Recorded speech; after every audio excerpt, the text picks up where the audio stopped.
नमस्कार दादा. नमस्कार. नमस्कार. आज दिनांक 7 डिसेंबर 2025 रोजी आपल्या श्री SRT शेतीला भेट देण्यासाठी हसनाबाद येथून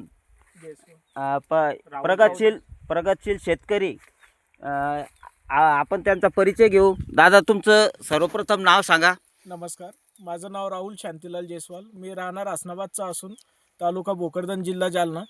मी सतत SRTचे व्हिडिओ बघत होतो यूट्यूबवर आणि प्रत्यक्षित मला भेट घ्यायची होती, म्हणून मला सरांचा कॉन्टॅक्ट नंबर भेटला आणि मी इथं वालसा वडाल्याला यांना भेट द्यायला यांच्या शेतात आलो. तर माल पाहून मला असं वाटतं की सगळ्यांनी SRT शेतीकडे वळायला पाहिजे. आता ही काळाची गरज आहे. बरं, पिकं कशी वाटतात तुम्हाला? एक नंबर आहे, एक नंबर आहे. आम्ही 4 फुटावर पेरणी केलेली तुवरची, पण अशी तुवर नाहीची आमची.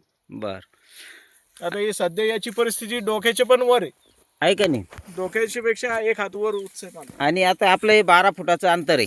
12 फूट आहे तर याच्यात जायला आता जागा जेमतेम एक झाड 6 फूट इकून आणि 6 फूट दोन्ही बाजूनं वाढलेलं आहे का नाही?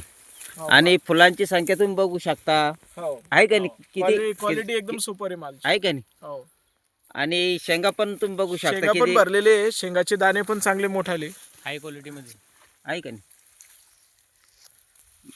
बरं दादा, तुमचा परिचय द्या एकदा. मी अमोल शांतीलाल जयस्वाल, राहणार हसनाबाद, तालुका भोकरदन, जिल्हा जालना. माझ्या बंधूंनी जसे यूट्यूबवरती त्या सरांचे व्हिडिओ बघितले, तर आमचा एक सरांना भेटण्याचा हे होता. आम्ही या शेतीकडे आलो. उत्पन्न खूप चांगला आहे आणि सर्वांनी यासाठी शेतीच करावी अशी माझी त्यांना इच्छा आहे. आता लोक म्हणतात की बा दरवर्षी नांगरणी करायला पाहिजेत, रोटेटर करायला पाहिजेत, जमिनीची चांगली मशागत केली तर पिकं चांगले येतात. पण या ठिकाणी तुम्ही बघितलं, आपले मागील वर्षीचे जे अवशेष आहे का नाही, ते पण आपल्या या जमिनीमध्ये तसेच आहे.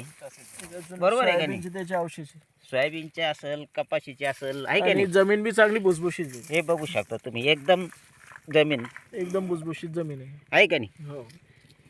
आणि एवढं 12 फुटाचं अंतर असून सुद्धा, आहे का नाही, हे पूर्ण मिळलेलं आहे. पूर्ण आणि हे इथं बघू शकता आपण, हे बघ मागील वर्षीचे आपले जे जुने अवशेष जुने अवशेष आहे तुरीचे, ते पण तसेच आहे या ठिकाणी, आहे का नाही? हो. तर लोकांना, शेतकऱ्यांना तुम्ही काय सल्ला देऊ शकता दादा? SRT शेती सगळ्यात उत्तम आहे. आहे का कमी नाही? खर्चामध्ये चांगली शेती. यासाठीकडेच वळायला पाहिजे, ही काळाची गरज आहे. काळाची गरज आहे का नाही? आता आपण दररोज व्हिडिओ टाकतो, शेतकऱ्यांना मोफत मार्गदर्शन करण्याचा प्रयत्न करतो. आता आपले कृषीरत्न कृषीभूषण मान्य चंद्रशेखर बडसावळे दादा आहे हो. आणि प्रताप काका चिपळूणकर. हा. आता यांचं जे स्वप्न आहे की आपला शेतकरी आज सुखी आणि समृद्धी बनला पाहिजे, तर आज प्रत्येक शेतकऱ्याच्या डोक्यावर कर्जबाजारी कर्जबाजारी. आहे का नाही? हो. आणि त्याच्यात महागाई खूप वाढलेली आहे. वाढली. आता याच्यातून जर बाहेर पडायचं असेल, हो. यासाठीच पर्याय आहे. SRT शिवाय पर्याय नाही. पर्याय नाही. जोपर्यंत आपण आपल्या खर्च कमी करणार नाही, बरोबर, तोपर्यंत शेती परवडणार नाही. शेती परवडणार नाही. बरोबर आहे का नाही? हो. तर एक दादांचं जे स्वप्न आहे की गरीब शेतकऱ्यांच्या चेहऱ्यावर हास्य फुललं पाहिजेत, शेतकरी आनंदी बनला पाहिजेत. आज शेतकऱ्याला कुठेही मान सन्मान मिळत नाही, नाही. बरोबर आहे. पण दादाचं स्वप्न आहे की आपल्या शेतकऱ्याला मान मिळाला पाहिजे, सन्मान मिळाला पाहिजे.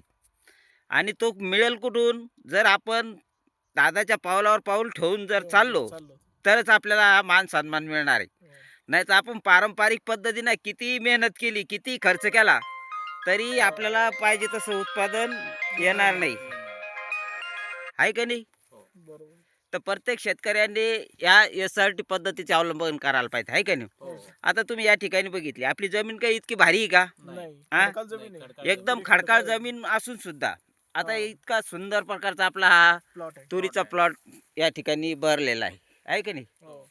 आता यातून एक याची झाडाची height अंदाज- कमीत कमी 6 फूटच्या आसपास आहे. एका आणि झाडाची height. बरं, यातून आपल्याला उत्पादन किती मिळू शकेल एक अंदाजे तुमच्या मते? तरीपण एकरी सर माझा असा अंदाज आहे की 15 ते 16 क्विंटलच्या आसपास आपल्याला उत्पन्न निघालं पाहिजे. त्याच्यापेक्षा जास्तच निघल, पण असा माझा एक अंदाज आहे. बर, आता